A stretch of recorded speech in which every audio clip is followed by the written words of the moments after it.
In today's segment, we're breaking down a significant issue. If you're on the job hunt, today's topic is going to be a game changer. We're digging deep into how you can leapfrog ahead of 99% of job seekers out there. So prepare your notepad, settle in, and let's get started. First and foremost, you need to understand the rules of the game. What are employers genuinely looking for in a candidate? Put yourself in their shoes. They want a solution to their problem. Someone who can bring value, innovate, and drive results. It's not just about your degree or your past titles. It's about the unique value that you can offer. Remember, you're not just applying for a job. You're selling a solution, and that solution is you. So thoroughly research your desired industry, study the key skills and competencies that they need, and demonstrate how you can fulfill them. The second point is stop making excuses. Yes, the job market can be challenging, and you may feel underexperienced, but these are hurdles, not walls. If you lack experience, consider short-term contract jobs, internships, or volunteering. If your skills need updating, invest in courses or training. Use these obstacles as motivation, not as reasons to stop trying. Remember, perseverance beats adversity. I worked with a client that was trying to pivot from an administrative assistant / customer service role into web development. And when it comes to a technical field, like the one that she wants to pursue, it's definitely a tough market to break into. However, she ended up taking an unpaid internship and did a short-term part-time contract job. But by her combining both experiences, she had over 1 year of experience under her belt. At that point, it was more about writing her resume in a way that caters to the current job market and what employers are looking for in regards to skill sets for a web developer role. I wrote her resume in mid-March, and she was able to get a full-time web developer role at a reputable healthcare company within a few months. So although people are saying it's a bad market right now, or it's hard to break into a new field in the current market, it's possible if you're willing to take action and make short-term sacrifices for long-term gain. Which leads me to my next point about people heavily relying on a career coach or a job hunting service to do all the work for them, which is unrealistic.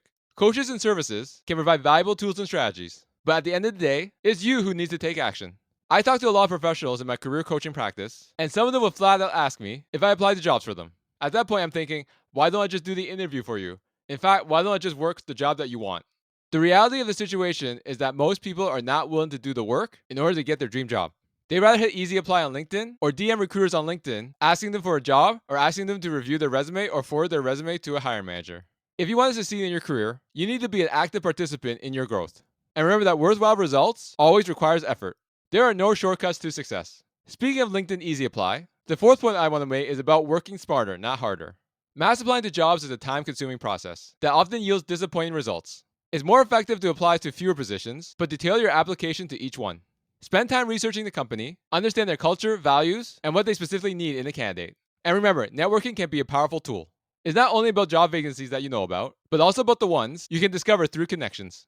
My most successful clients are the ones that leverage their networks, so they only apply to a handful of jobs and were able to get multiple job offers in the process, which is much better than mass applying with your resume. Point number 5 is to filter the noise and be careful of what advice you follow. With the internet at our fingertips, advice is everywhere you go, such as LinkedIn, TikTok, Instagram, and YouTube as a few examples. And these platforms have tons of career coaches, recruiters, and other professionals giving you job search advice. But it's essential to be discerning. Not all advice is applicable to your situation, or is even good advice. Experiment, but don't flip-flop between strategies. Each time you hear something new, find a strategy that resonates with you, tweak it to suit your needs, and then stick with it. Consistency, not novelty, is the key to success. And that leads me to my last point, the most critical aspect, being consistent with your job search. Job searching is a process, not a one-time event. You can't apply to a few jobs, reach out to a couple connections, and expect results. Make your job search a part of your daily routine. Dedicate time to researching companies, tailoring applications, and nurturing your network. It's a numbers game, and consistent action increases your results significantly. When I was job searching at the university, my routine was check Indeed, LinkedIn, and other popular job sites in the morning and see what new job postings are up. If there was a job that I was interested in applying to, I would open it in a new tab so I can apply for it later. Once I gather all the new job ads, I would start customizing my application and applying to these jobs. In the evening, I would check these same job boards to see if there were any new job ads that were posted that I may have missed, and went through the same process and applied to the new ones that I was interested in. This process helped me get at least 1 to 2 interviews a week.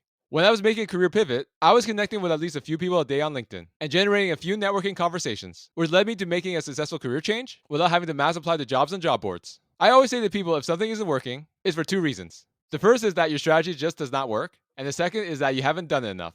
Unfortunately for most people, it's usually the latter. Let me share a common misconception about networking. I often come across people who claim that networking doesn't work. However, when I inquire about the number of people that they've actually engaged with, it's usually a small figure, less than 5. Now here's the thing.